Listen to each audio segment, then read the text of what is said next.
per avere una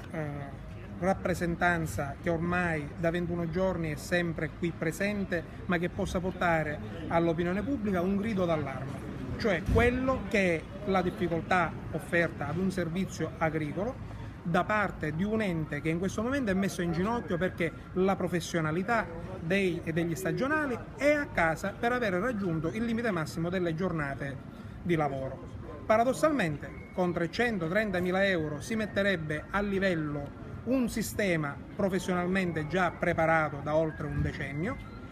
ma non si riescono a trovare le condizioni perché un interlocutore come l'assessore all'agricoltura Antonello Craconici non si rende disponibile ad un confronto. Non solo, ma ci dice che il problema lo risolverà a dicembre o entro dicembre, quando ormai siamo fuori tempo massimo, sia per avere una risoluzione emergenziale, sia per avere una risoluzione definitiva strutturale.